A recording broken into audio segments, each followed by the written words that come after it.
Okay, everybody. I think we have waited long enough. Um, Again, I would like to just confirm again with the new participants. Can you all hear me? If you all can hear me, give me a thumbs up, either physically or give me the emoticon, the reaction, please. Okay, that's good. Good. Oh, very good. Very good. Thank you. Thank you.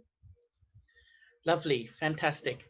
Um, I will talk about some of the quick rules in this discussion, and then I'll tell you the flow, and then I hope you have a good time. So some of the rules are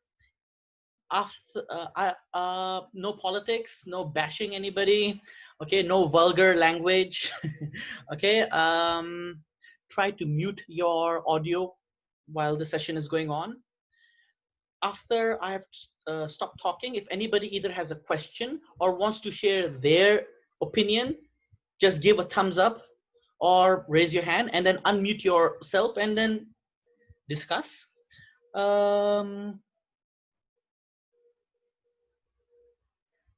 I have upgraded my Zoom, so this should be more than 40 minutes, should be a few hours, unlimited almost. However, if the video stops suddenly, I will upload a new link on our Facebook page, One Stop Borneo Wildlife. Apart from that, none.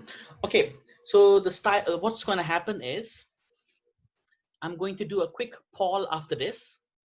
Then I'm going to talk for maybe just 10 minutes about this today's topic. And then it's going to be an open discussion. And before we finish, there'll be another poll. All right. I just want to get people's opinion at the moment before I start. Do you think elephants, especially Asian elephants and plantations, palm oil plantations, can they coexist? If you think yes, just raise your hand or give a thumbs up. This is just a poll for before and after. Okay, we have 1, 2,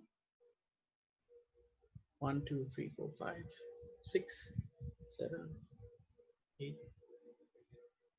Chun just recorded down. Okay, thank you. Just wanted to know.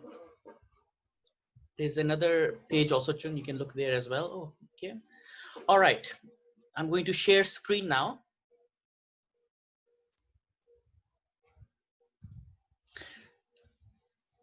Hi. Can everybody see the screen? Benoit, I can only see your face right now. So could you tell me if you can look at the screen? The logo comes up, yeah? Okay, thank you. All right, guys. So again, good afternoon and welcome. And thank you for making time. There are people from everywhere right now, from Europe, from the States, from Africa, from Bangladesh, from India, from Malaysia. Thank you so much for coming and coming for this discussion, yeah? So by the way, my name is Chavez Chima. I'm based on Borneo, and I'm the founder of One Stop Borneo Wildlife. It's a local wildlife conservation organization based on the island. I'm not going to get into details there about the organization too much. I'm just trying to see how this works.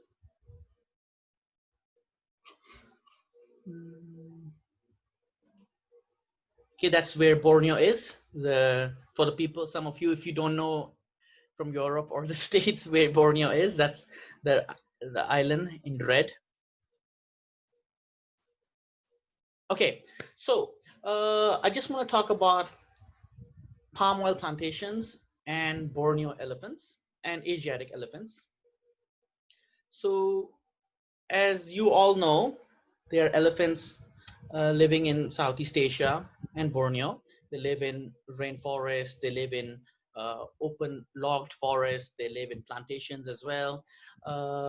However, if you're familiar to Sabah, for example, if you want to see elephants in the wild, usually people go to forest reserves like the Kinabatangan, Danam Valley, Tabin, and so on, even in Southeast Asia, if they want to see wild elephants. However, there are also some elephants who are either residents or just walking across sometimes through plantations as well. They usually are found in palm oil plantations, and this is where usually issues sometimes happen. If you just do quick Google research, you will see that sometimes there will be elephants dying In plantations, okay, there will be a conflict between humans and elephants, plantations and elephants, and usually the biggest loser will be the elephants, as they usually end up dying. All right.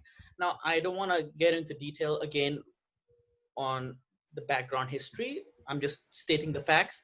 There are elephants living in Southeast Asia, in Borneo. There are elephants living in plantations as well, either as residents or just passing through. There is also conflict going on.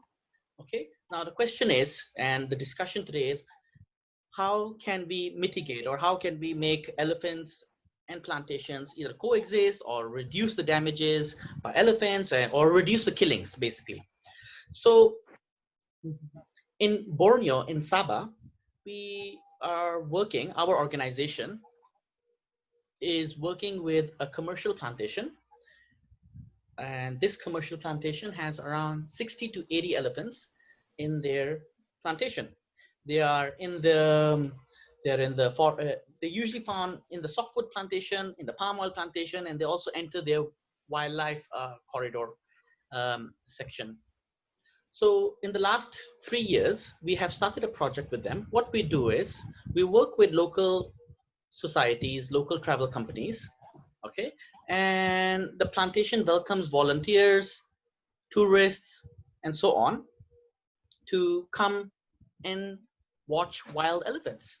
This is one way to raise revenue for the plantation. And if the revenue is usually used to spend it on the damages by elephants. So we call this project as Plant for Borneo Elephants. It's an east coast of Sabah. I'm going to try to change the slides again. It's a bit slow. Okay, this is what I was talking about. These deaths are happening. Elephants sometimes get shot, they get poisoned in plantations in Southeast Asia, in West Malaysia, and Thailand, and in Borneo. Okay, so what we do, like I said, with this plantation is, this plantation has a wildlife corridor which is around 14 kilometers long, which they gazetted with other departments and agencies and other NGOs. It's a 14-kilometer long corridor. What we do with them is, like I said, we bring in students, volunteers, the travel companies, they bring their tourists, they plant trees, they buy the trees, native trees, yeah, fruiting trees, hardwood trees, and then they usually do a four-wheel safari looking for elephants in this plantation. So in the past few years, the damages by elephants in this particular plantation was around 5,000 ringgit or so. And the revenues they have made from these visits by tourists or students or volunteers has been almost up to 30,000. So if you do simple maths, 30,000 minus 5, that's the amount of revenue they've made. Now they think of elephants as, oh, elephants are an asset, you know, they're not a liability, because this is what a lot of people think. Elephants are a liability, you know, they're a pest and so on, they must be shooed away, or you know, so on. This is sometimes the perception by locals and so on. Our idea with this plantation or anybody is that, hey, elephants can be an asset. They, you know, they are not a pest. You know, this is just one of the projects which we are doing with them. Hi everybody, whoever is there, could you mute your audio? Thank you. So this is just a project which I started in 2018, and it's going well so far. And the plantation is looking at the elephants as a good asset as well. And hopefully, maybe this idea could be taken up by other plantations. Tourists and volunteers, they act as rangers, for example. You know, when we go in these plantations, a lot of people don't go to plantations. Like I said, if people want to see elephants, they go to forest reserves and national parks. So to boat cruises. Not many people go to plantations, you know. So the idea is, why not more people go to plantations? You know, hopefully they will act as rangers, like I said. Revenue is created, more awareness is created. So this is just one of the projects. These are some of the wild elephants found in the plantation. These are the Borneo pygmy elephants found in this plantation. This one is a softwood plantation at the back, as you can see. This is 3 generations, I think, of elephants. This is a collared elephant. So the plantation knows where they are, their location all the time. I would like to remind again, if anybody has their audio unmuted, could you mute it, please? Thank you. Raj, thank you. Thank you. Okay, so just a conclusion, I just want to say that I just want to share some ideas that elephants and plantations, can they coexist?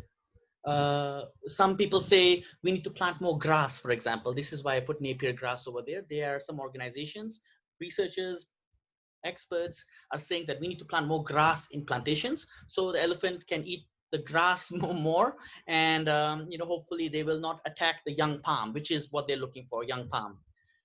Some experts and some people have said that maybe we should not fence the whole plantation. We should just fence electric fencing. We should only use electric fencing on the young palm. So again, the damages are not big by the elephants.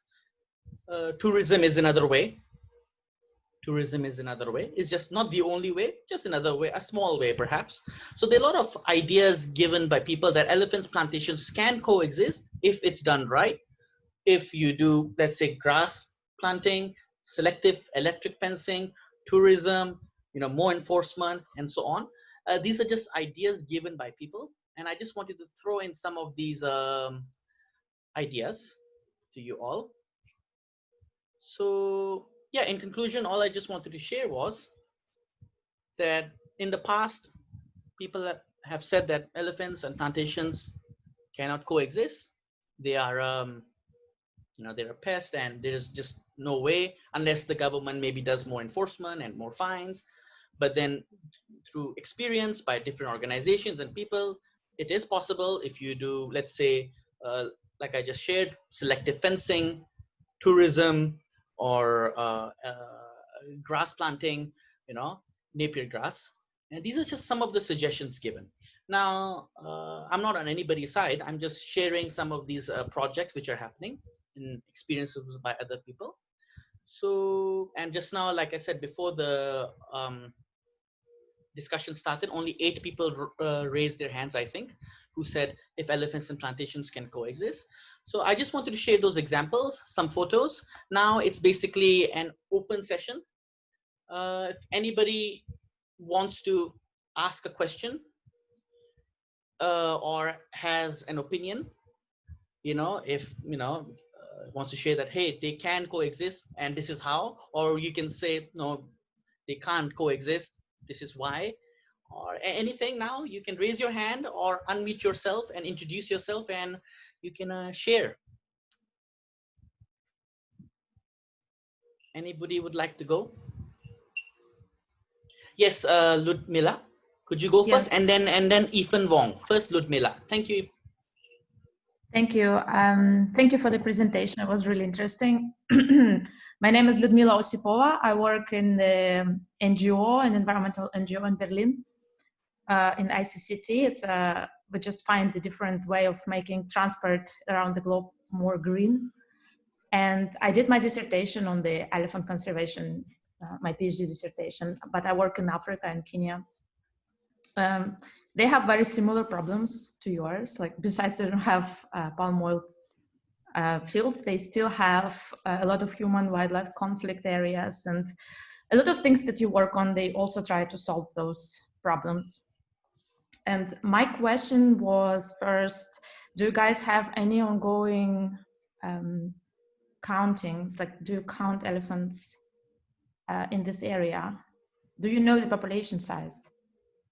Okay. Thank you, Ludmila. Ludmila, I'm not really an elephant expert. We have other experts here too, but from my knowledge, I think there are around 1,500 to 2,000 Borneo elephants, at least on Borneo, but they're doing a new survey, I think starting this year or early next year, but this is what I know. If anybody knows better, Benoit, you're the elephant guy, and if Farina, you are here, if anybody wants to share who knows the better statistic, please do. Ida, if you know any, if you know the statistics.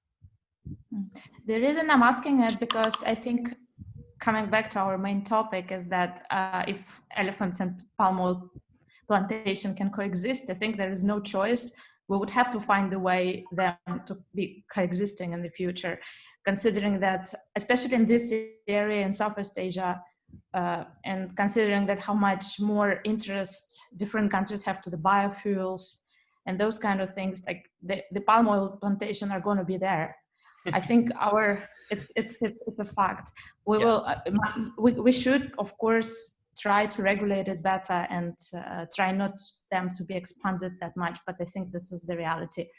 I think what is important is that understanding how much natural habitat is left and how those plantations are being organized, if there are any corridors being implemented during the building of the palm oil plantation. So I think what we have to start with is trying to estimate the population size and see the dynamics. Okay. Because that's why I'm. Yeah, that's a very good point you've made, that we might have no choice. We have to somehow go, survive, survive with them.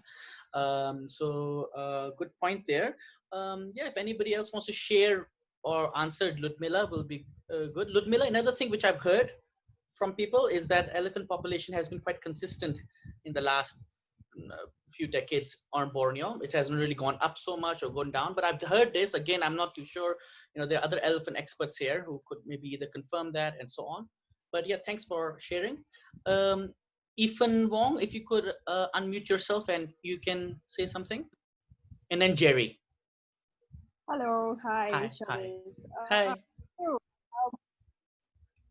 I work in Peninsula Malaysia on wild elephants, and I'm just trying to get the gist of your ideas, right? So we are proposing like a win-win situation where the plantations get some benefit either through ecotourism, something like that, in order for them to accept having elephants in that area. Am I right? Please. Well, I'm just sharing with you one of the projects which we have done, the Plant for Borneo Elephants, the tourism, conservation tourism project. Yeah, I mean, that's just a project which I'm sharing and the results I'm sharing. And then there are other suggestions by other people as well, like, which, like I said, is grass planting or selective fencing. I'm just sharing these results and projects. Yeah. Well, for me, I feel coexistence is not easy. It's definitely challenging because elephants, they have enormous appetite, right? And they do cause damage. And but I think the key for addressing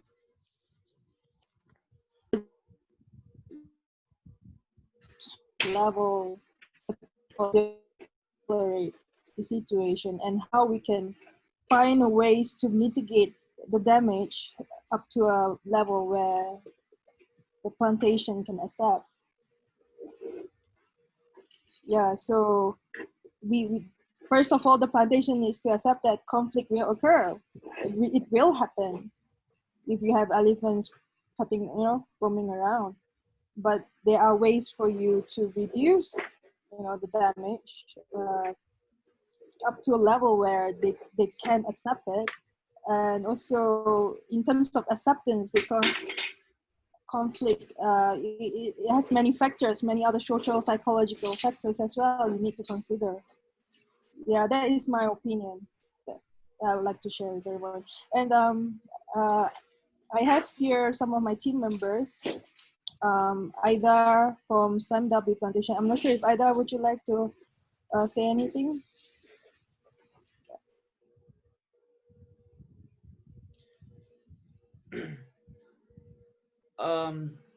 Thank you for sharing that. But that is the objective. Sorry, Ida, you were saying something?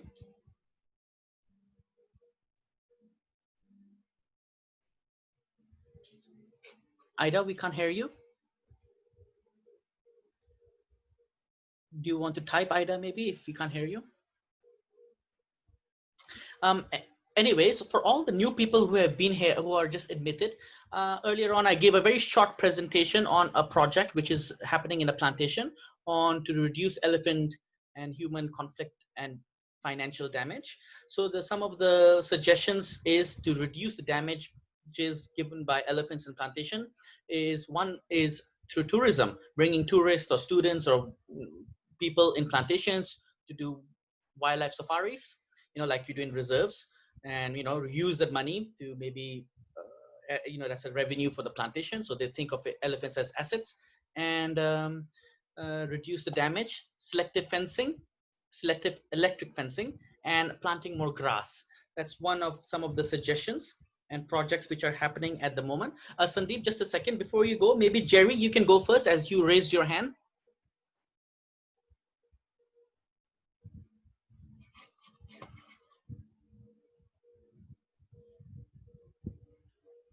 Jerry, or is that a mistake? Okay, the next person is who raised their hand is Khalis Afnan. Khalis, would you like to share anything? Uh, Hi, um, I'm Khalid from Wildlife Conservation Society, and I work with on Asian Elephant Project in Johor. I mostly have questions actually. The how many elephants are collared um, in your area or in the landscape, and do the plantations get access to this information kind of in real time? Number two is, what about the safety of the tourists when they go into the plantation? I assume there's no problem so far. Number three is how often elephants are in plantations versus in the forest. I also assume you can know this using the collar data. The reason why I'm asking number three is that most of the time the elephants, when they are in the plantation area in Johor, they try to avoid human interactions. So they try to uh, hide somewhere. So most of the time, humans don't know that elephants are there until they see the damages on the oil palm. And during the MCO this year, I think in last end of March, one of the plantation worker was attacked by an elephant in Johor. So that's because he didn't know elephants were there. Because, like I said, elephants try to hide from humans. So yeah, I have three. And with regards to tourism in plantation, I think it works in Sabah also because of the high number of elephants, I feel. In Johor, maybe there are maybe not enough that number of elephants not high enough that you can see them regularly, or yeah, that you cannot see them regularly, and also they try to avoid humans. Okay, Thank you. Khalis, I will try to answer all your questions, which I know. Please remind me if I have missed anything. All I know, in this particular plantation who we are working with, they have, I think, 3 elephants which are collared. In Sabah in general, I'm not too sure. Maybe Benoit or Farina know better. I think there are 15, 20, I'm not sure. But at least in this plantation, they're around 3. Number 2 is on your safety. Safety wise, look, I think elephant and human tourist safety with elephants, it does not only apply in plantations. I think it applies anywhere, whether it's in a forest reserve or national park or logging road, like Danam Valley, for example, anywhere, or Kinabatangan River, where boats get too close, for example, sometimes to elephants. I think it's a general rule: keep your distance. Like for example, we have our own rules. We keep at least 50 to 100 meters away in our vehicle, and we switch off the car engine. We don't chase them, or and so on. But I think these rules kind of apply in other places as well. Don't get your boat, for example, in the Kinabatangan River too close to the elephant, or so on. You need to have these rules, and some of these rules exist. So safety is not guaranteed anywhere. It can happen in a forest reserve. Elephant chases you behind your wildlife safari truck, and bam. So but I think there needs to be an SOP, or there needs to be a proper say guideline there. Number 3, I think this particular plantation does have the data of the collared elephants. And number 4, regarding residents, again, other people can give their opinion. From our experience in this plantation, there are at least 3 groups of elephants, and we think that at least 2 of the groups are resident there all year long. Like I said, we have been there for 2.5 years now in this plantation. I think in our 60 50 trips. We have seen them at least 46 times every month, all year long, you know. And the times when we did not see them, we knew we just missed them by maybe, because if it's getting too dark, you know, we don't do night safaris. So they're kind of resident. I don't know if Sabah has more elephants than other places, that's why it's working here, or are they collared, or more network of guides telling each other, or the elephants are here, elephants are there, you know. Another suggestion is, why not collar one elephant from every group, you know, and give the data to, you know, travel companies and so on, and, you know, work with them, and so we know where the elephants are. And, you know, this is a suggestion. So I hope I have answered your questions from my perspective and my opinion. Yeah, you have answered. And I think it's interesting that the plantation also gets information on the coloring data, because I think that's not happening in Johor, unfortunately. But thank you for answering. Not yet. Next one is Sandeep, and then Benoit. Hi, I'm Sandeep, and I work for the IUC and Asian Influence Specialist Group, and have been in Sabah probably twice. The last time was in December. Now, I just wanted to check with our entire team there, Benoit, Faina, you all are there. Is have we been able to? I mean, one issue in Sabah is that you have the plantations and you have the elephants, and you have to live with the way the things are. Probably work and see if you can minimize plantation. I don't know whether that's the way or not. But what I wanted to understand is, have we been able to map all the movement paths, the migration paths, or the corridors that exist in this area? Because the major problem that I see in most of this plantation area is the way they have fenced these plantations, and as a result, the elephants are getting disoriented, not able to move between the reserves. So, have we been able to map the corridors? Because I know Benoit, Farina, and others have radio collared many of these elephants, and I'm getting, and that's they have been continuing for last almost a decadal data they have. So I'm sure they have mapped the movement paths and the corridors. B, are we in touch with the plantation and trying to work on with them and trying to convince the fact that if we are able to facilitate movement of these elephants between the reserves, probably the damages are going to be less than what it is. Yeah. Benoit, you want to answer that, or Farina? Sure. Yeah, I have a few comments on Kali's questions and also Sandeep. And I think Cheryl might have something from WWF. We have about 11 colors, 11 elephants colored in Sabah right now, a bit everywhere in the state. Currently, there are 2 elephants colored in Sabah softwoods. Elephants are colored by 2 organizations in collaboration with the Sabah Wildlife Department. One is Danau Gering Field Center. So I'm the director of the Danau Gering Field Center. And the other one is by WWF Malaysia. And it's Cheryl Chia who's working on that. What we do is every week we provide the latest location of each elephant colored to the Sabah Wildlife Department and the Sabah Forestry Department, because they carry out monitoring of those elephant herds, mostly against poaching and also conflicts.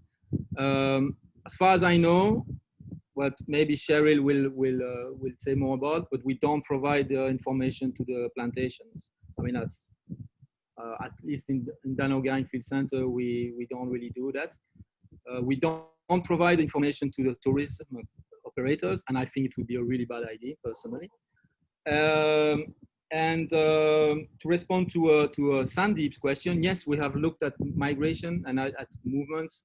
We have actually recently published a paper on corridors, and so we are working on additional publications on elephant movements in Sabah. But we have a very good idea of how elephants are moving in the state, and yes, there are some elephants that are kind of not sure whether they are trapped in some areas, but it's true that a couple of elephants that have been colored in Sabah softwood, the area where Chavez is working, haven't moved actually out of this. So I don't know really the reason, but it's very interesting. Now, regarding the threat, I mean, the danger of doing that kind of tourism. I mean, Chavez, you were talking about 200, 300 meter distance. I couldn't see that on your pictures. There was a picture of a couple in front of posing in front of an elephant. That elephant was not 200 or 300 meters from that couple. There was a picture of you also on the road with a herd of elephant behind. Those elephants didn't look like they were 200 or 300 meters away from you.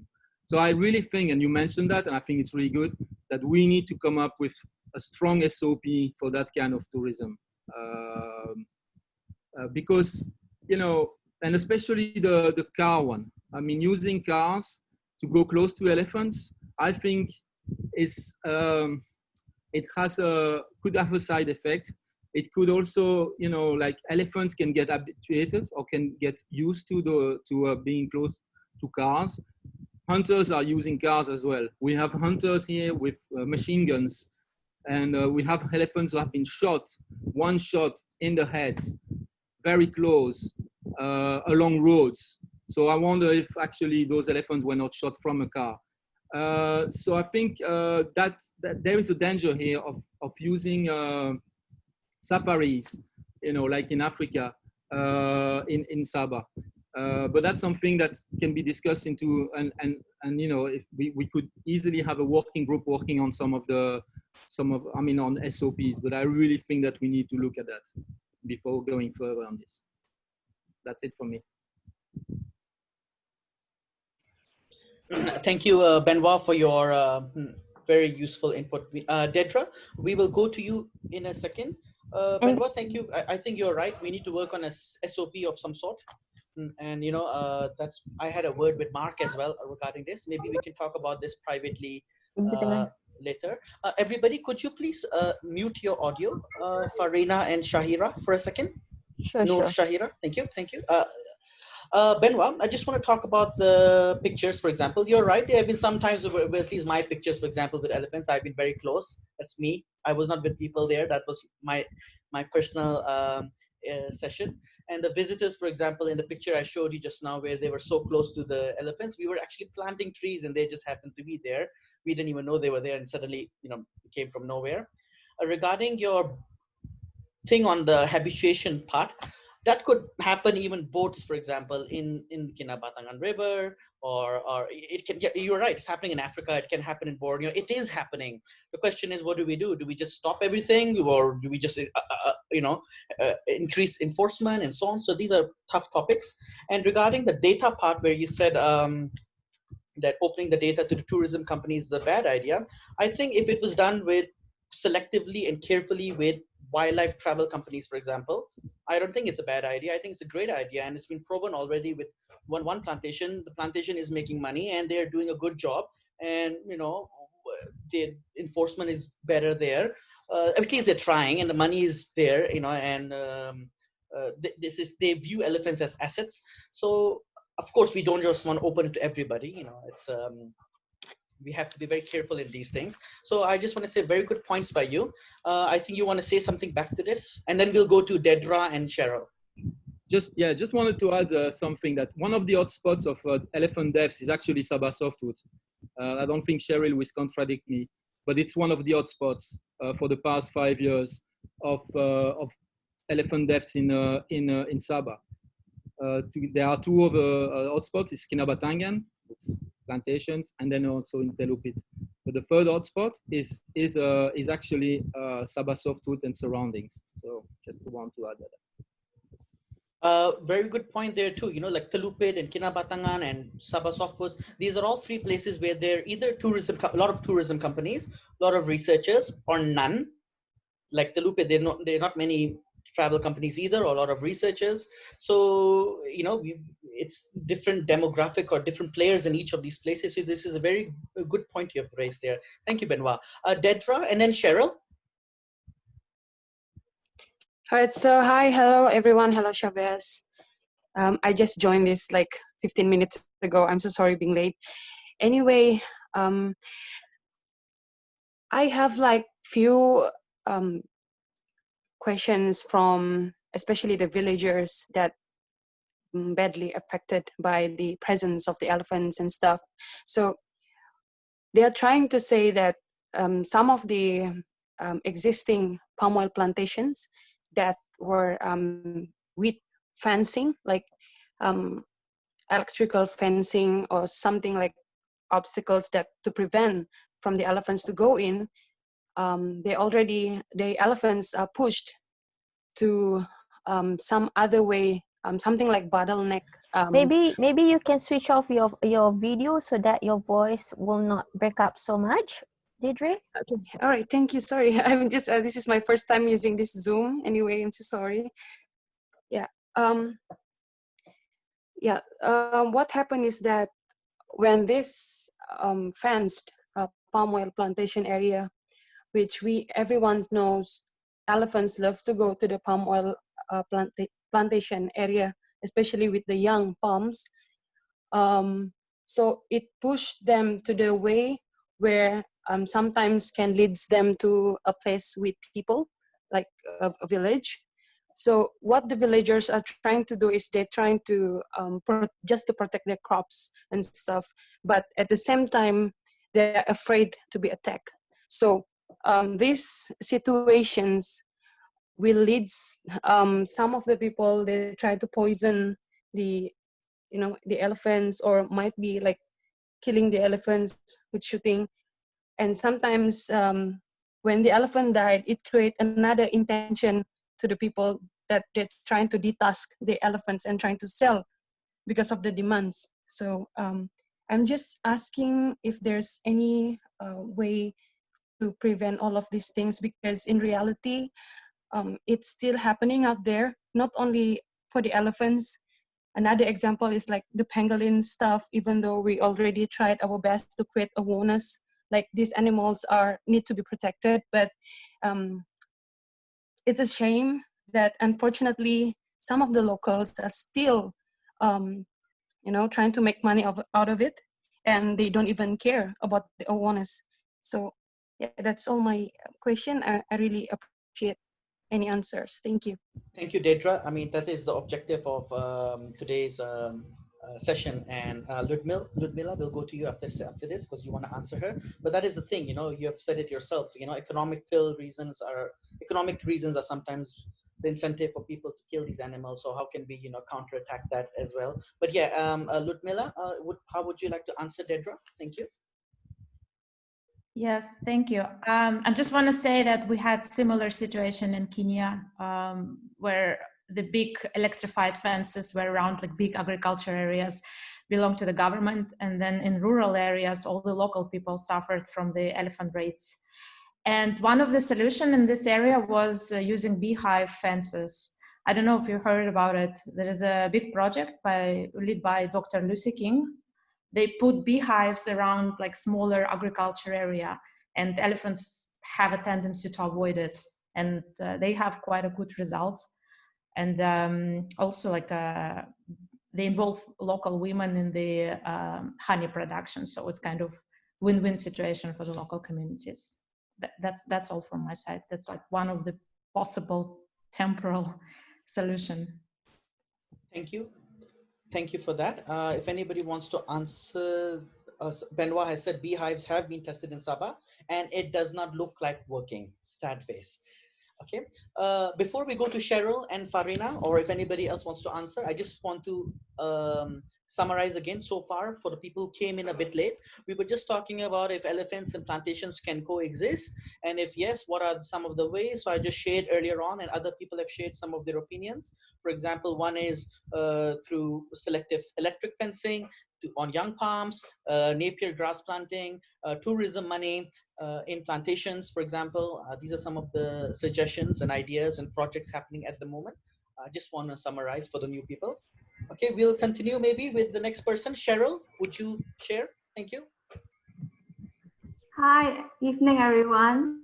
So just to share a bit, so I've been working, well, basically where Chavez is working in Sabah Soft Food. So we have been engaging with the company for the past like 6-7 years on basically trying to get the plantations to coexist with elephants there. So like what Benoit mentioned, we actually share the locations of our collared elephants, but it's done very periodically and only to Sabah Softwoods Berhad. So we only share it every 2 weeks. So we try to minimize how often we share these locations. This is to ensure that these locations are not used, basically to get close to elephants and harass these elephants in terms of bringing in tourists and all that. So, but I do know that Mr. Ram and his team actually have rangers on site that actually assist like you, Chavez, with bringing in tourists. So what they've done is that they actually have briefing sessions with these tourists before they bring them to go and see the elephants. And on our side, we have also actually created certain SOPs with these plantations on what should be done and not done when they are in close encounter with elephants. But the thing with observing elephants and wildlife viewing is that it only takes a single incident to happen, or where people take these elephants for granted, and then all our good work goes into waste. So this incident actually happened in Sabah Softwoods before, but it does not involve tourists. It's just that one of these plantation workers got too close to the elephant, and the elephant trampled on it, and the elephant, the person died. So this became a huge headline in the media and all that. So after that, the plantation was thinking of actually fencing their whole plantation boundary to prevent elephants from entering their area as, like a kind of backlash. So my point is there definitely has to be certain SOPs that are involved in terms of wildlife viewing that has to be standardized across all the elephant ranges, or basically where there's tourism viewing or where there's plantation workers, so that they do not take these habituated elephants into granted. Yeah, so basically that's all for me. Cheryl, thank you so much for your input. And you have been working for 7-8 years with this particular plantation and the industry, so your knowledge is very, very helpful, and I'm sure other people have pointed that too. After this, quickly, I'm going to read some of the questions on the chat box, and then Farina, and then Benoit. However, Cheryl, I just want to go back to one of your points. You said that if you give your information to the plantations every 2 weeks, one of the reasons is because tourists might, for example, harass. I don't think that is, correct. That I don't think if the information was available to them, they would be just harassing all the time, especially if it was done selectively. I mean, look in the Kina Batangan again, every day you will see tourist companies, some of them are harassing, maybe getting too close.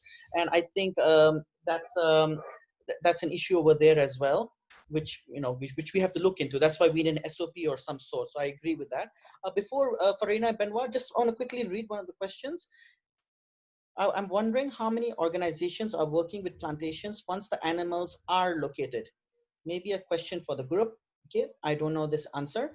And another question is by Zuleika. How about planting oranges like in Sri Lanka? Has anybody in Malaysia tested this out?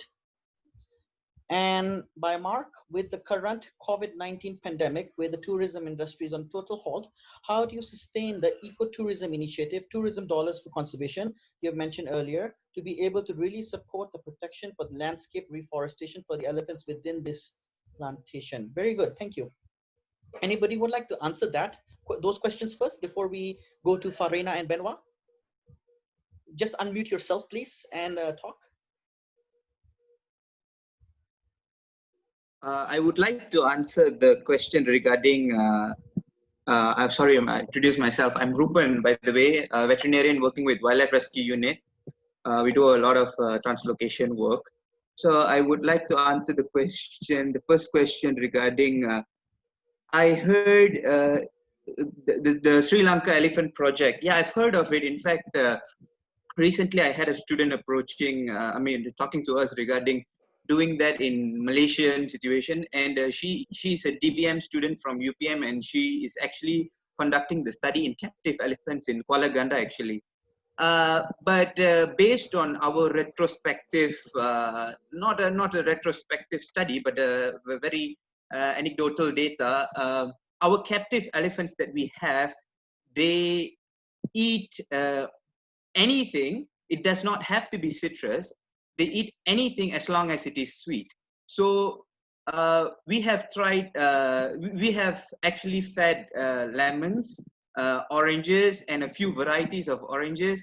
They take it fine, they enjoy it. I'm not speaking for the wild population, but the ones that we have in captive, for example, in Borneo Elephant Sanctuary, and the ones we have in Sepilok right now. So whether if it actually works or not, probably we may need another organized form of experiment to do it. Otherwise, I don't think it's a strong point to say that it actually kind of deters elephants. Yeah, that's all from me. Thank you. Thank you. If anybody else wants to answer the other questions, just unmute yourself. Thank you.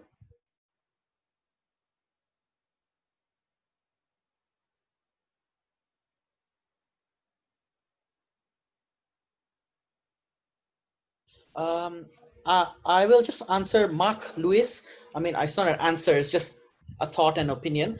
You're right. Through this pandemic, you can see the tourism industry is, well, not existing at the moment. There's, how do you sustain the elephant and tourism and in general, right? So good question. That's the point to ponder, right? But that means it's the government's basically duty as well to, invest money as well to help with more enforcement or protection of wildlife. But that's the thing. Through this pandemic, it doesn't matter if it's tourism or not. If the economy is suffering, that means the government doesn't have money or enough money to save animals or elephants in general. So it doesn't matter if it's tourism or not. So I think this pandemic doesn't just affect tourism, it affects the whole country and economy. But that's just an opinion and thought. Yeah, that's for Mark only. Anybody else wants to say? If not, if anybody else has questions, please, or answer. Yeah, okay, Benoit, you can answer. Yeah, I just want you, Chavez, if you can allow Farina to come back. Apparently, she's been asking you to come back to the Zoom call. Yeah, she's in now. Thank you for that. Thank you. Farina, I didn't know you had left and now you're entered again. Okay, Farina, would you like to say something? Or would you like to share?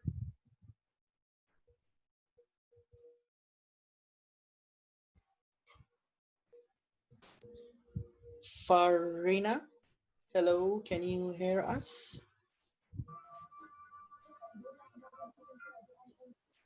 Yes, I'm back. Good. All right, so I just go straight to my point before my internet get worse again.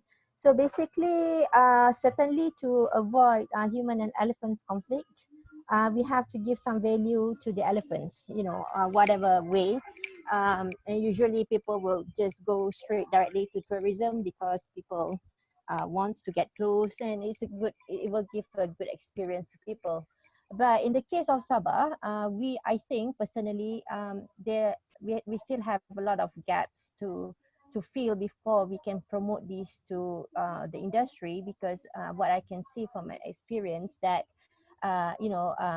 I can see that a lot of managers and companies, especially the smaller and intermediate company, they are not really ready to in terms of awareness, in terms of safety, in terms of dealing with elephant behavior.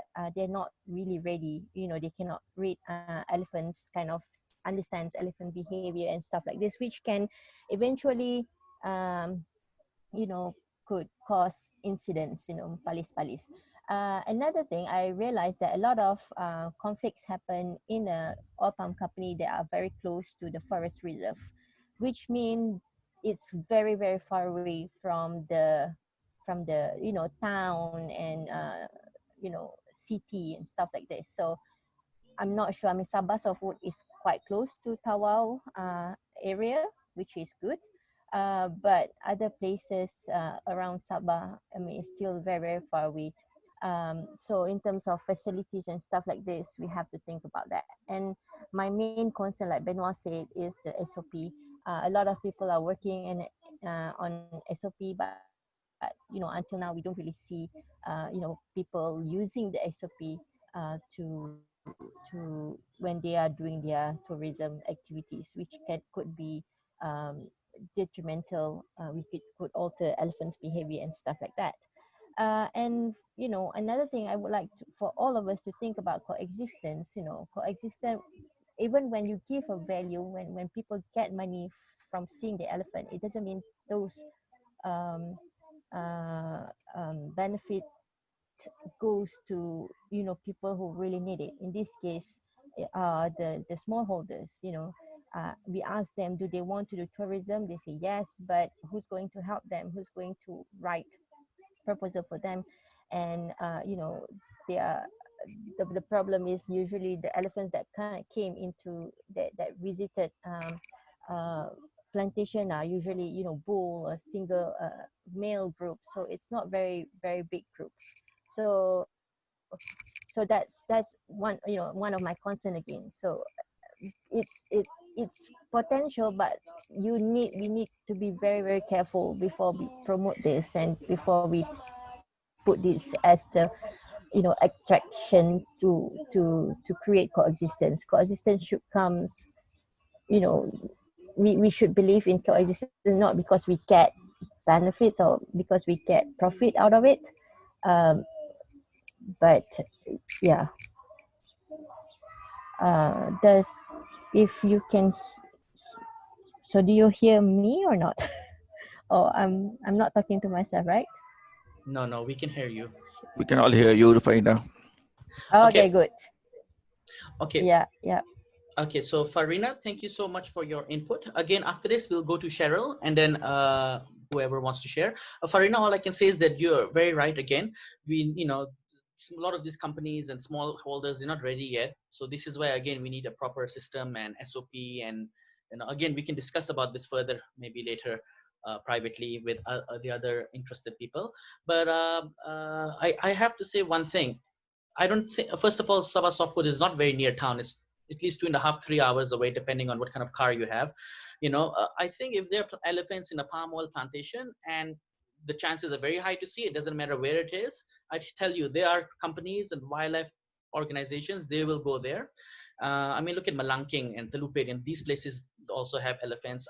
Trust me, it doesn't matter how far the location is. I mean, Dramakot is so far away, for example, and you know, especially the plantation near Dramakot as well. But so what my point is, doesn't matter how far it is. But again, you're very right. We need to have a proper SOP, and you're also right that we don't need to have economics or profits as an incentive to create coexistence. But does anybody, you know, that's the objective of this thing, you know. That's the idea. But look, elephants are still being shot and killed, poisoned. This is why we need more ideas on what other ideas are there by people who would like to share anything, how to create this incentive without an economic perspective, perhaps. Cheryl, would you like to say anything, or anybody else would like to say anything to that? Just unmute yourself. No, I just unmuted. I mean, I just unraised my hand. Thanks. But if you realize, Chavez, that most of the killings, I mean, most of elephants killing in the plantation is not because people don't find elephants beneficial. It's just because, you know, there are other factors, like most of the cases we thought that they were poisoned. It's not, sometimes we don't know if it is intentionally or unintentional, you know. So I don't know if by having tourism activities in the plantation we can reduce elephant you know, dying in the plantation. Yes, Farina, but like you just said, you know, it could, Sandeep, you'll go after this. Like you said, you know, we don't know if that was the reason, that if they, you know, elephants are not a benefit, you know, something to do with money or whatever. But that's the point. Maybe what if the people or the plantation or the managers or the workers knew that, oh wait, you know, right now they have killed them sometimes because they're an economic, you know, they think they will cause them damage economically. Can you imagine if they thought, oh wait, we shouldn't kill this elephant, we can make some money out of it, you know, through another way. Again, I'm not saying tourism is the way. Tourism is not the way only, you know. Like I said, there are other ways: selective fencing, grass, or more enforcement, more awareness. So we just need more and more opinions. The objective of this discussion is not that tourism is the answer, or selective fencing, or this. We just want different opinions as well. I'm just sharing projects earlier on. So thanks, Farina. yeah, sorry, one more time, just one last point. Yeah, you were mentioning about melangking, so it remind me about, you know, only certain plantations that the elephants are going frequently. Like we know in Kinabatangan are surrounded with oil palm, but not all palm plantations that elephant went. It's just, you know, certain part, and we thought this is part of their, you know, traditional migration route. So they might be using plantation because they is part of their you know, a movement path. So it's good to provide wildlife corridor um, and stuff like this. But again, we need to be very, very careful with, you know, promoting tourism. Yeah. Excellent. Thank you so much, Farina, for that. Sandeep, would you like to share? You raised your hand. Yeah, basically, I just wanted to build up on what Faina was saying is, Benoit said that we have been able to map the movement and the corridors. On one hand, we're talking about SOPs in terms of how we undertake the tourism activity. But the bigger question is, do the plantation owners want the elephants in and around the area? Are we able to show them the benefit of having it? And second is, have we been able to discuss with them in length is, what if there are no elephants in the landscape? How is it going to impact their business? How is it going to impact everything that I've uh, and second thing, have you been able to, convince on the fact that many of these conflicts are happening because the elephants are getting confined to small places, they're not able to move between habitats? Have you been able to explain them the fact that what is the ecological requirement of these elephants and what it means if you're going to confine them in one places? So, I mean, it's just like a do or die scenario. If you're going to confine them into one places, they're going to try whatever possible to break those barriers and increase conflict or get I mean, in the process gets disoriented and again visit places, human habitation places or things, and the damages and the conflicts go to increase. So I think, I mean, larger one of the ways of dealing with this is trying to sit, now that you know where the movement patterns are and how the elephant connectivities are there, if we are able to sit with the plantation owners and convince upon them that if we are able to provide these connectivities, uh, probably it may lead to a decrease in the disorientation and conflict in that area. We need to really work on that. And second and most important thing that I also have felt very strongly is, we need to anyhow improve on the enforcement uh, and networking aspect in that area. I mean, how is it that 20-25 elephants are getting killed in a not that big large an area, and most of the things are not be able to come out with reasons of why this is happening and who are the people behind it? Before we go to Ida and Ethan, anybody would like to answer or add to Sandeep? Just unmute yourself and answer. Thank you.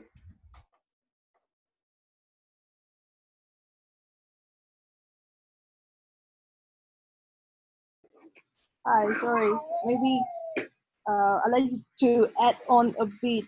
I'm from Peninsular, but I can appreciate the enormous responsibility in tackling poaching or doing enforcement. It's not easy because of our landscape, our forests, and some areas are remote. It's very challenging for the authorities to carry out enforcement activities. And of course, we do need more resources, manpower, technology, and things like that. Yeah. Thank you for that. If anybody else would like to share or reply to Sandeep. I think WWF is doing work on the enforcement, and especially if anyone can respond.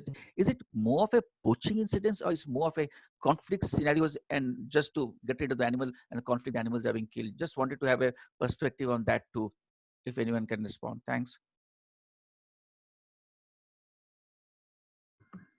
Uh, Maybe I can respond a bit. So for our side, where we're working more towards southern part of Sabah, it's actually both. So there's been one incident where it's actually initially it was conflict, and then people started to know where the elephants were, and then these guards that were supposed to do like elephant control, they took the opportunity, and then so in the end it turned out to be a poaching incident. So it's like from HEC, and then it became poaching because it was opportunistic. And even now, when we have all these lockdown or movement control orders, we actually have been seeing an increase in a lot of poaching cases, where people have been taking this opportunity where there's a reduce in enforcement by the officers to actually go down to the ground and actually hunt for these animals. Yeah.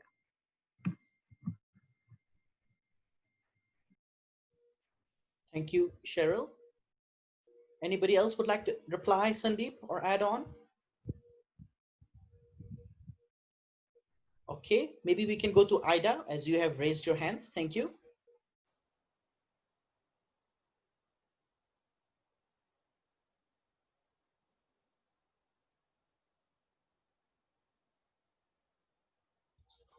Ida, your signal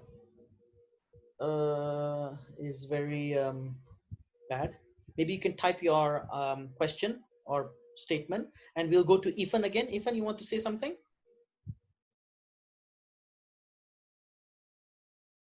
Hi, yeah. I think just to share, maybe actually some probably interrelated to what Ida is about to say.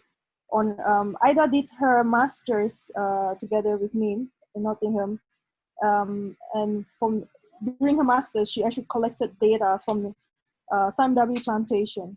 She's a staff of Samdabi Plantation, so where they actually collected data to look at what age the palms get attacked and all that, and from there, Samdabi Plantation can make evidence-based judgment on what age group palms are most vulnerable and what age group they are slightly more able to tolerate elephants. So yeah, and one of the studies is palm age 6 years above, the damage is reduced a lot.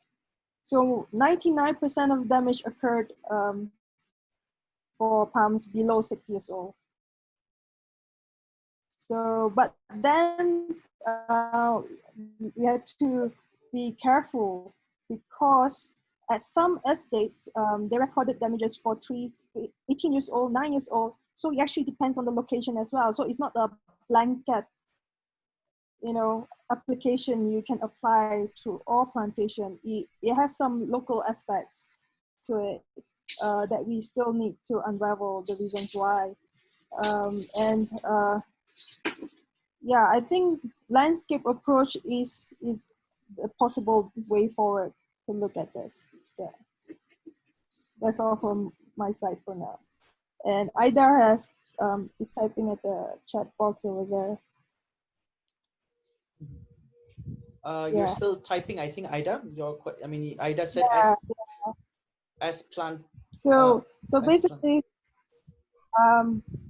for us with MIM, we feel this is a better way. You empower the plantation, and they make the decision. So you give them the tool. You don't just fish for them, but you teach them how to fish, and then they then know how to look after the problem, right? So I think that is, I think, a good approach to bring them on board as partners. Try again. Is it you can hear me? You mean the tool meaning yes, like the data? You mean the tool meaning giving you the data, the location, or what kind of tools? Information. All right. Can you hear me now? No? Yes. Yes. Finally. Okay. So basically, since 2011, we collect data in Sabah in particular, which is we like whole conversation today was asking about what's work, what's to do, planting orange, fencing, beehives, and chili or whatsoever. But the thing is, when we approach everyone in 2011, no one basically can suggest us anything. I personally met Dr. Benoit Tim, and then I think WW wasn't there in 2011. But the thing is, when you approach the authorities, like most authorities, West Malaysia and East Malaysia, they both will only suggest you to erect electric fences. So back to your question before, Dr. Sandeep, is do plantation owner basically like their fencing? They do like when they are effective, but to make it effective is very expensive. Because many of our stakeholders next to our boundary said electric fence was not effective. But according to my data, I have collect about, we have 200,000 trees that been damaged by oil palm. And we also measure the effectiveness of our fencing, which is, if we do a PET test, it's actually significantly effective, which is at some estate, it reduced about 90% of the damage. But obviously, it's very expensive. You have to really take care of the small little thing, including all the grass cutting, like regular grass cutting. But what I want to tell, like mitigation is very locally. It's not like you can suggest this work here and it works there, no. And when I carry out my data, we have some area in Sabah and some area in Semenanjung. And we have one area actually potential for tourism. Even there is a politician in Kuna approach us for that tourism activities, which we still lack to decide this is open for public. But I think if we want to do tourism, like I think everyone was mentioning, we have really to take a great consideration before we start to do a tourism, like all the SOPs that although you have or you don't have, but either you implement your SOP. And like mitigation, someone was mentioned about like selective electric fencing, which is, I think, the one that common being established by plantation is perimeter fencing, which is they fence a whole area, which is what our plantation do as well. Why? I can justify some our area. Why? Because we have both now. We have one plantation that we do perimeter fencing, and we also have plantation that we didn't do perimeter. We only do replanting fencing, which we use wooden rather than we use concrete. But the thing is, it's effective.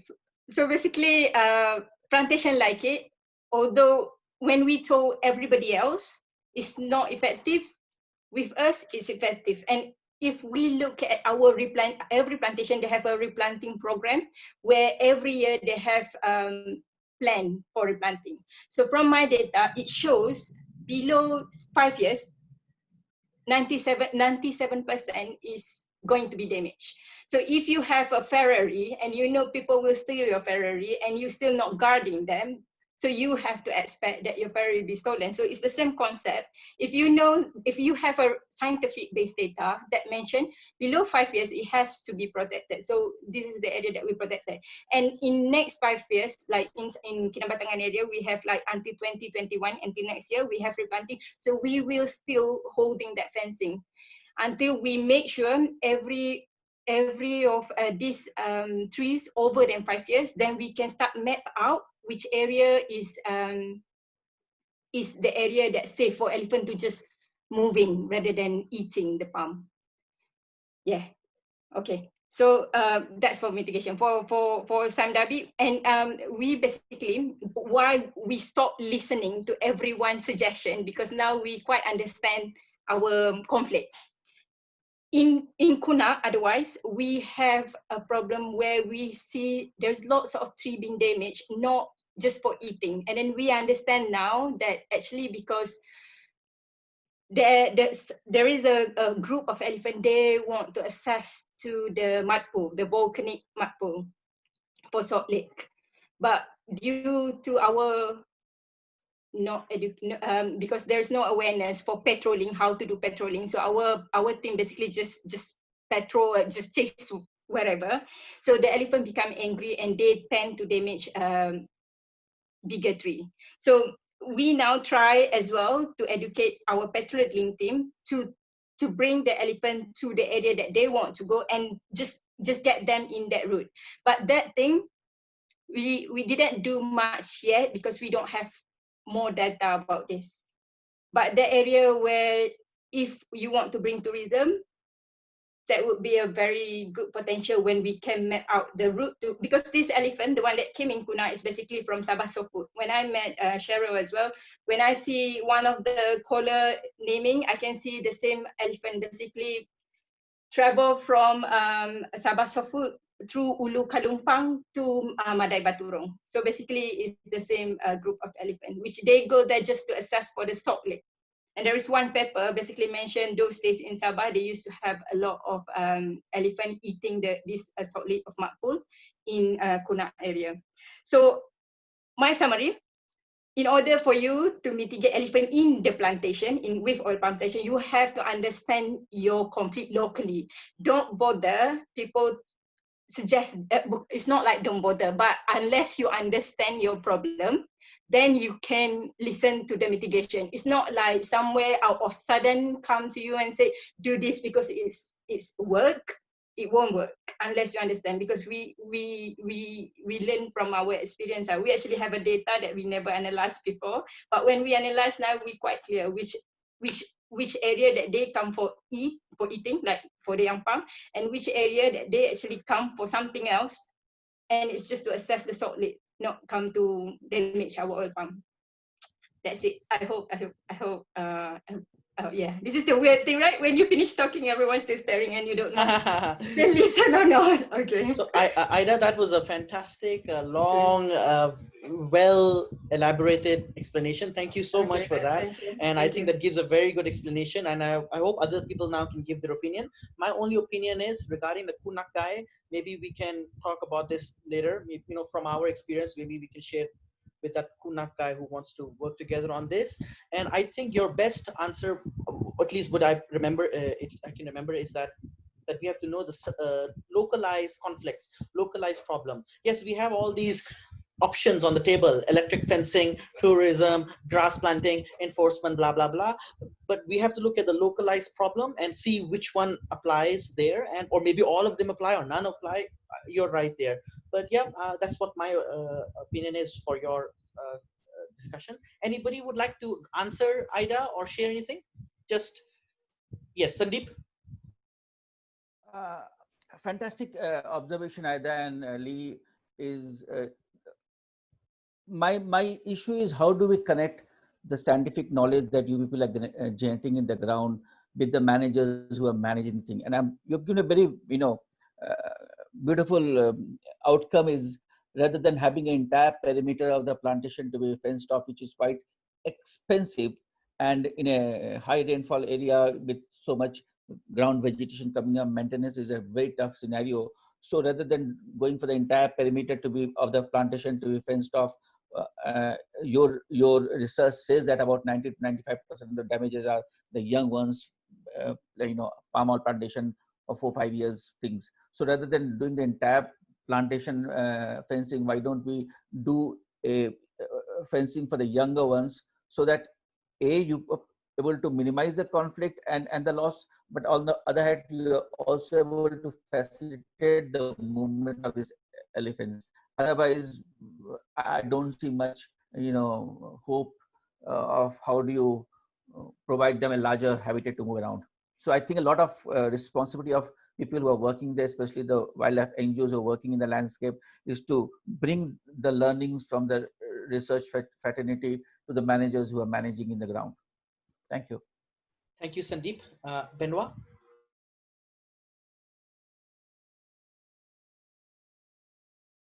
Yes, Sandeep, I mean, very good comment. And I mean, we have been working actually in the Kinabatangan with a couple of plantations on that, and mostly Utan and Farina, with our organization. DGFC has provided elephant movements to work on that project, where the idea is to set up also corridors through plantations. And so we have identified the movements through those plantations, and the idea is to provide space for the elephants, and by actually leaving, even by using the plantations itself, and not necessarily by planting trees or cutting the palm oil trees and making a corridor. So there are ways as well to do that, and then using mobile fencing. I think mobile fencing is probably one of the best way to cope with HEC, and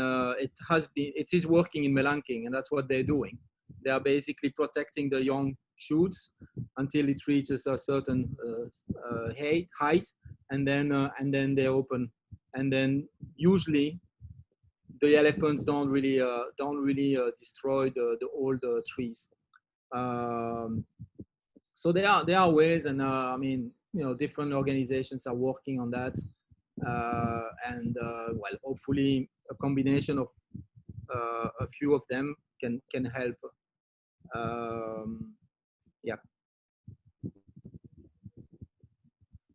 Thank you, Benoit, for that. Anybody would like to answer, Ida, Sandeep, or Benoit? Can I add on a little bit, Yes. if you don't mind? Yeah. I think when we think about all these mitigation measures, we have to be very careful about safety. Yeah. If an accident happened, what happened is you get a backlash. Totally, people will just refuse to do anything anymore. You get what I mean? It takes a long time to build up the relationship and trust with the stakeholders. And when you want to implement mitigation measures, you have to be very careful about the safety aspects. Elephants, yeah, they are wild, and in what I can see from my experiences, you have to be very careful and going to near distance to a wild elephants. So safety always have to come first. That is what I feel. Yeah, thank you. Thank you, Cheryl. Sorry, Cheryl, Ethan, and I very much agree with you. Cheryl, what would you like to say? Yeah, so I just want to share one of basically one of the lessons learned that from our engagement with plantations. So I mean, besides Sabah softwoods, where they have actually fenced only their vulnerable farms and settlement areas and allowed elephants to use their tree plantations, in our engagement with other plantations, we actually found it's actually not as easy to actually convince these plantations to actually remove their perimeter fencing and instead use it to fence their younger farms. So what we've actually done, or what our current work is, in this plantation, the best, one of the methods that can be done is actually when they undergo replanting.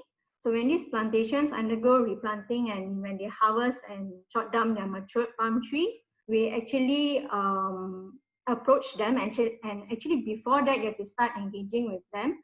So once they do replanting, that's when they remove the fences and all that sort of stuff. So actually it's a good and opportune time to actually engage with them. So you actually, you can do it in terms of small steps, so it doesn't have to be like a huge corridor. So for example, one of the, another corridor which we are trying to establish in Tabin Reserve is actually only about 80 hectares. So, so we managed to approach them and convince these plantations because they actually replanting their whole plantation area in blocks.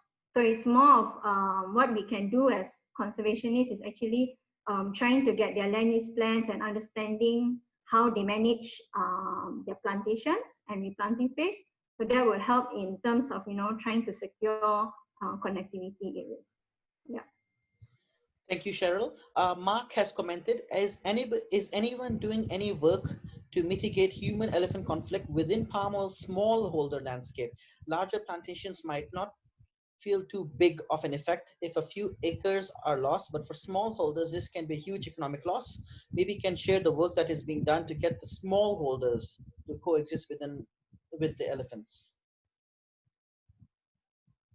Yeah, if anybody wants to say that. Well, I think Melissa replied saying electric fencing can be effective for large-scale plantations at well maintained, but it is problematic for plantations that are situated very near the forest edge due to fallen trees, and elephants can use the fallen branch to disrupt the voltage. It will be difficult to do immediate repairs, especially when damages happen at night. Most plantations are unwilling to sacrifice some of the land as a buffer zone as they want to maximize yields. So I think Mark's main point is anybody working in human-elephant conflict in small palm oil holders? And does anybody know? Can I just add a bit to that? We have just started in Peninsular Malaysia. Usually for smallholders, the government focus is to protect the village, the houses, not the plantation. So they protect the people's safety first. So the government has been investing in building fences around the houses, but not the plantation.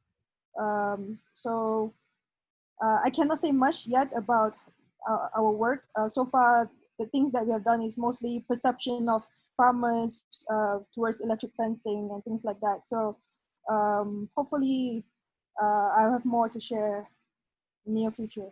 Yeah. Thank you. Maybe we can go with Khalis first and then Melissa. Actually, Melissa and I, we work at the same place. Maybe she can probably explain more after this. But what we do is we work with Orang Asli communities in Johor, where they have plantation, small plantations, latex or oil palm, and then we help them to set up siren fencing.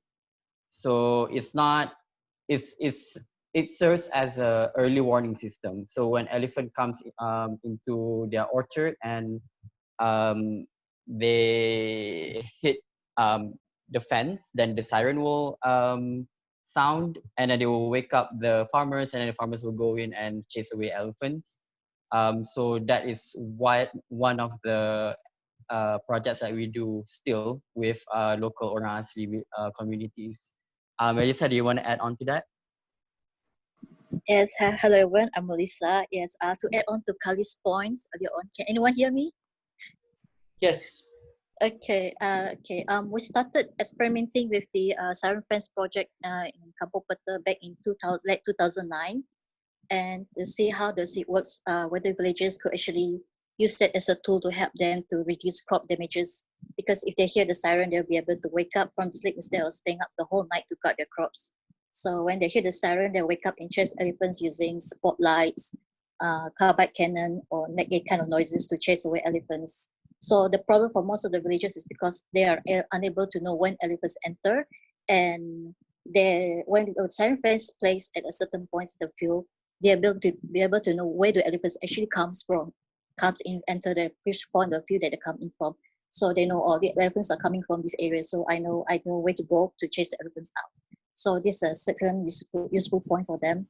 And until now, they are still asking us, requesting for supplies to set out siren fence. And those who actually use it, they found it effective, and they recommended to other villages as well to use it as a tool for crop guarding. So for them, it's working very well for them. So when the plants have grown up old enough, they can live and have less crop ready for elephants. Then they start reducing the effort to crop guard at night. Yeah, thank you. Yeah, that's it. Thank you, Melissa. Thank you, Melissa. There's a question as well here. I just got a text and I wanted to bring this up. Oh, what do you all think about Napier grass being planted in plantations, palm oil plantations, or any plantations? More grass be planted so elephants can eat the grass more and not affect the plantations more? Because I do not have any experience in this. I'm just asking because I heard there's some trust also being built and there are people working on this more. Does anybody have any experience on this? Napier grass? Do you think Napier grass is a solution? Or is it working anywhere?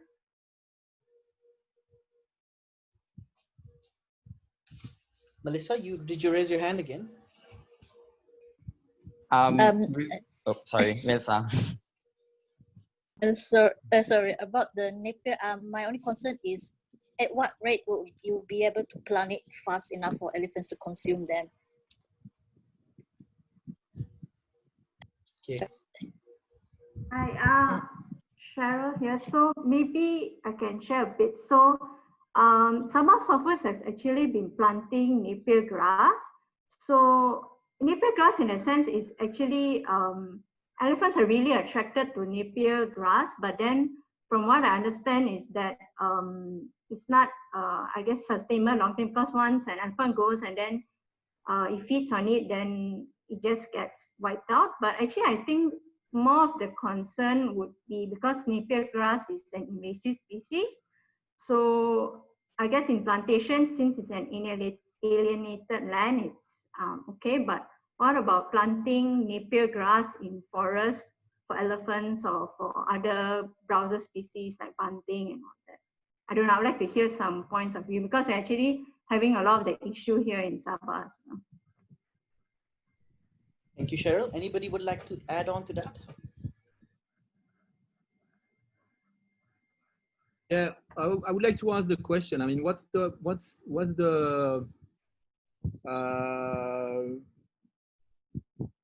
point of actually attracting elephants to a plantation? I mean, I'm a bit confused about that. We know we're losing elephants in plantations.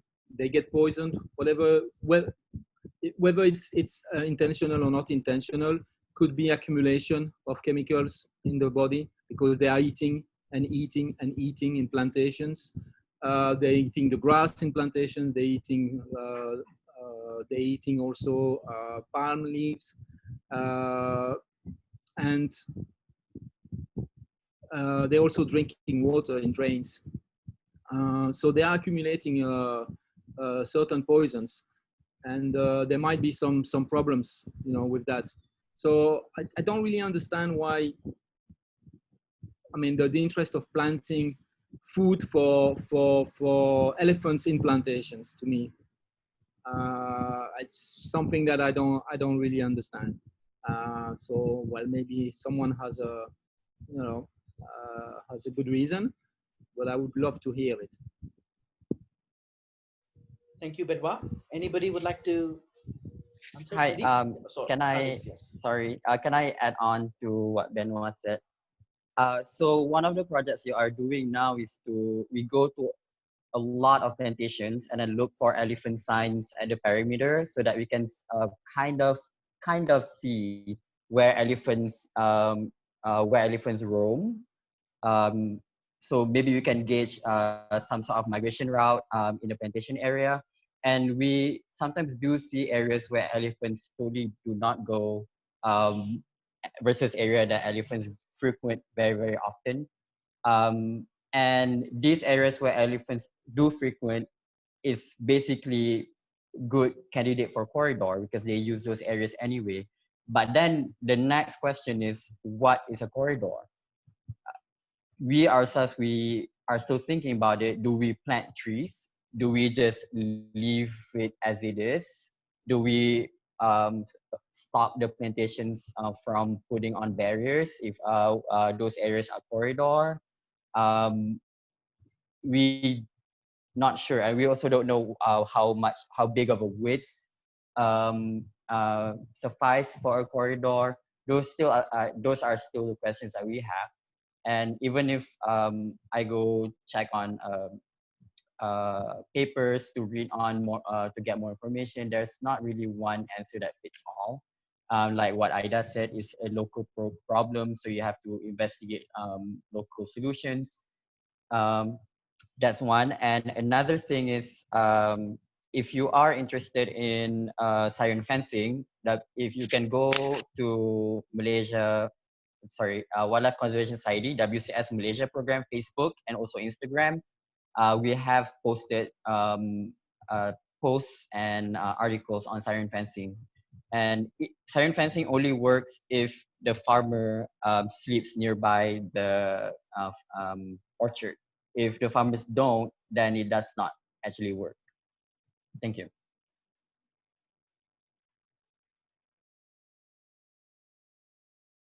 Yeah, I just wanted to add something, and maybe Sandeep can confirm. But as far as I know, a corridor is something that you set up or that is used by wildlife to actually go fast from one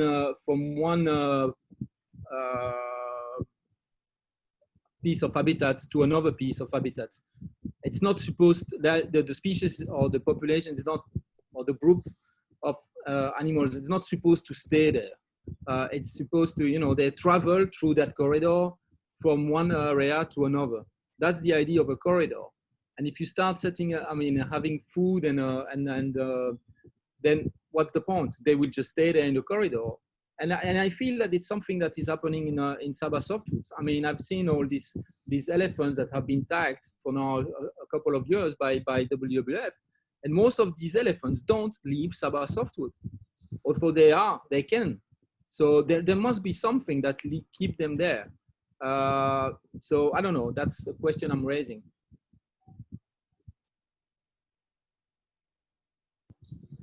Yes, Sandeep. Yeah, two aspects. First, I also agree with Benoit is, do we really want elephants to be staying in plantation? I mean, all of us are saying that by being inside the plantation, they are increasing the conflict. So, A, do we want, so whatever napier grasses and other things that we're talking about, why are we trying to attract elephants to the plantation? B, totally agreeing to what Benoit said is, corridor is something that facilitates movement of elephants from one patch to another. The moment you start managing the corridor by putting in food plants or whatever, attracting elephants to stay back there and inviting conflict in surrounding areas. Just remember your college days, friends, when you used to move from class A to class B for lecture and you have a corridor in between and someone serves you tea and coffee. So you start stopping there, enjoying your tea or coffee, stopping for other friends to sit there, chat, and disturbing classes left and right of yours.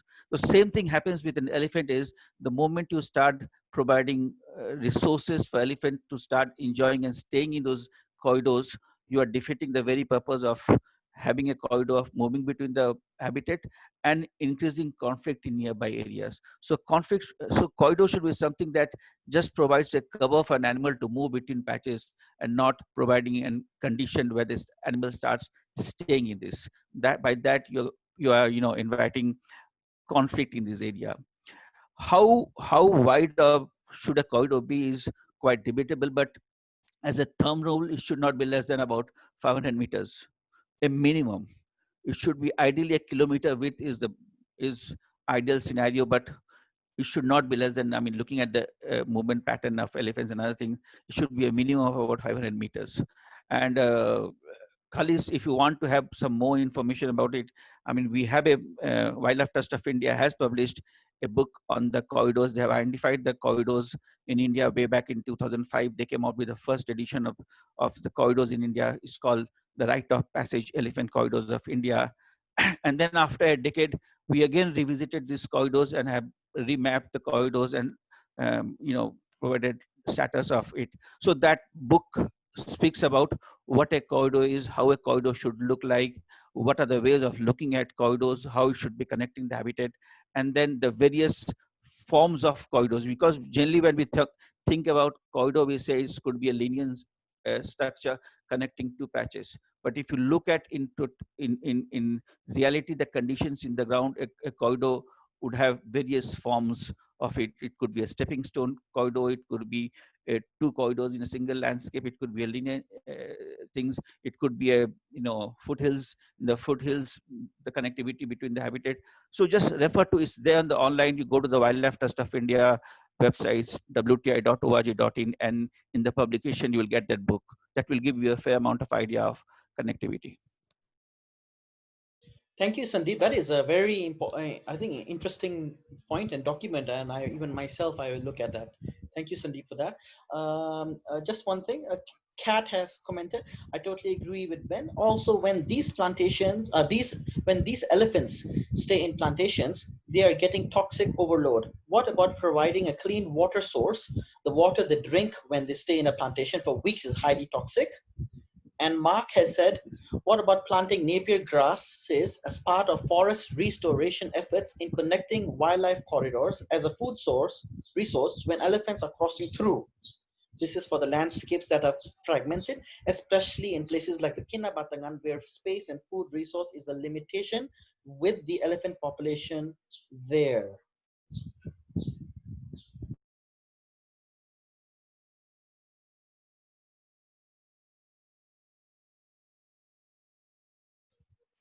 Anybody would like to say anything to that?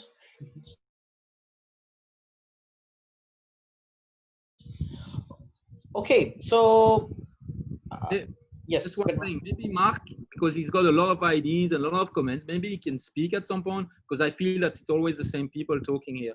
Mark is based in Sabah as well. Maybe he can, I don't know, say something out loud instead of just writing. Hey, Mark? I agree, I agree, but I think some people have audio problems as well to say. But Mark, if you want to say anything else, Johanna, do you want to say your answer?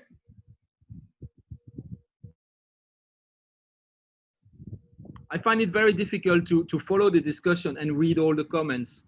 I I don't know. I mean, sorry, it's the first time I, I take part in something like that where people are actually writing more than they are talking. So, sorry. I understand, Benoit. I agree with you. Johanna just says to answer Mark, it's true. Smallholders are really big affected, facing big loss. Earthworm Foundation has been working and find solutions to mitigate in human-elephant conflict with smallholders in Baluran. We're trying to, yeah, that's a long, I think people can read that by themselves. That's a long answer by Johanna. Okay, we have had a very long discussion, almost 2 hours, and I thank everybody for their excellent input.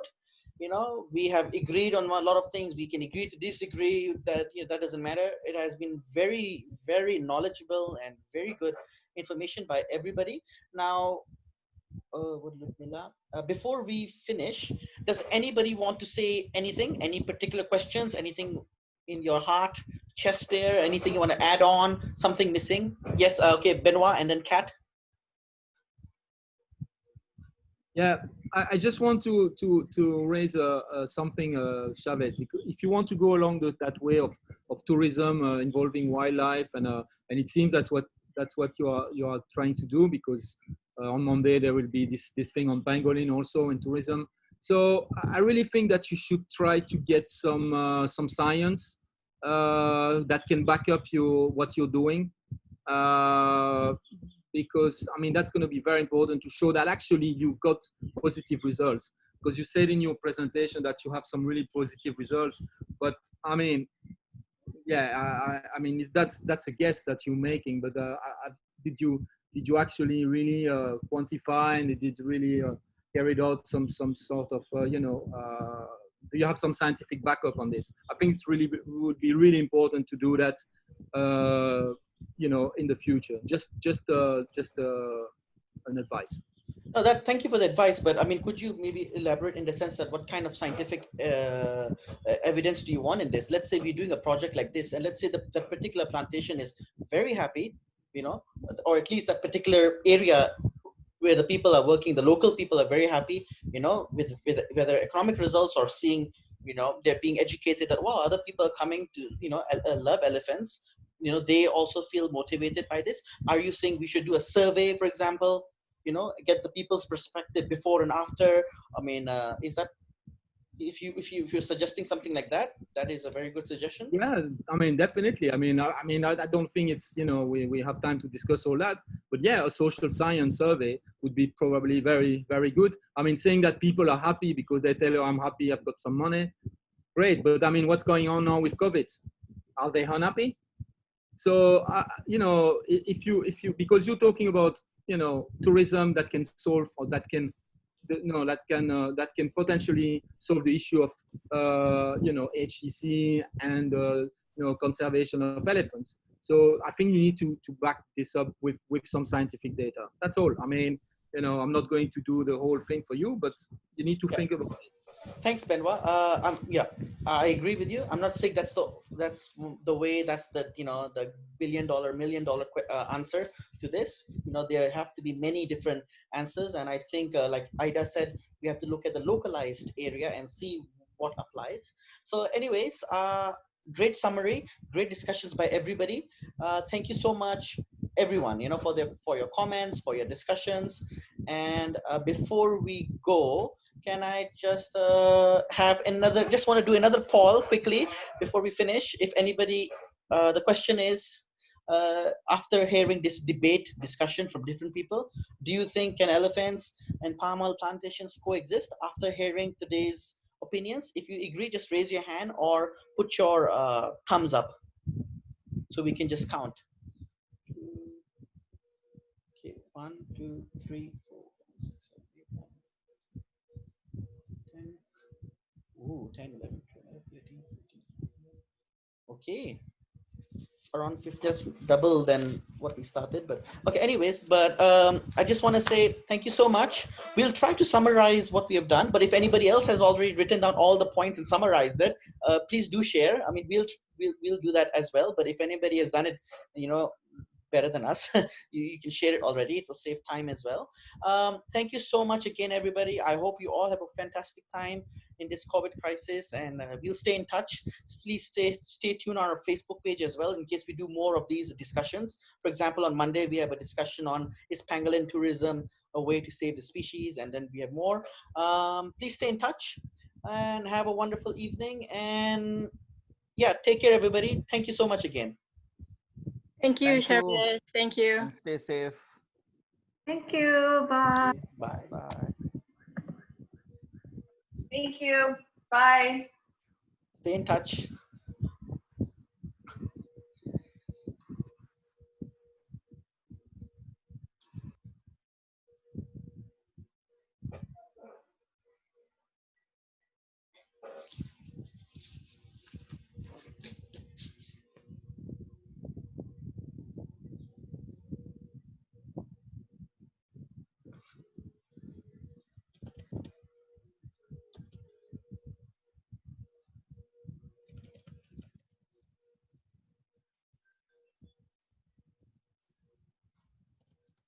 Ida, I think we need to talk more maybe next time, or if you got a few minutes. You know, I think you had very good points just now, and you know, because you have so much experience in.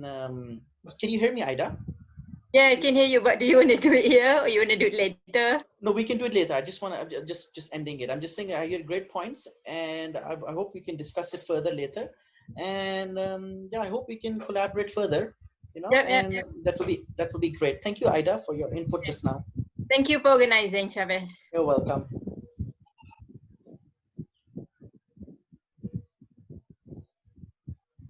Does anybody want to say anything? Mikhail, Fatin, Mark, Naufal, Amiral. I hope you all had a educational time.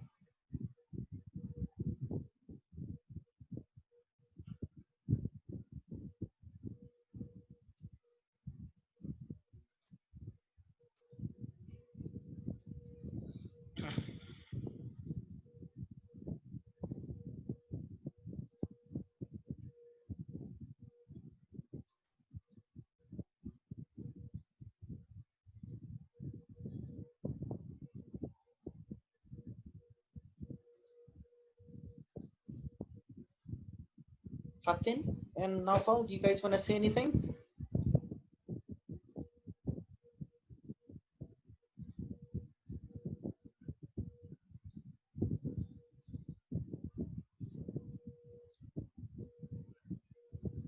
Chun, just hold on for a second. Buka puasa.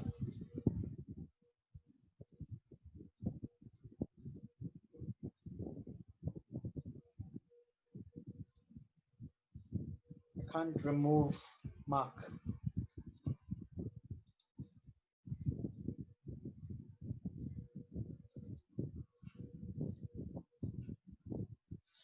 Okay, Chun, can you hear me? I call you on WhatsApp first.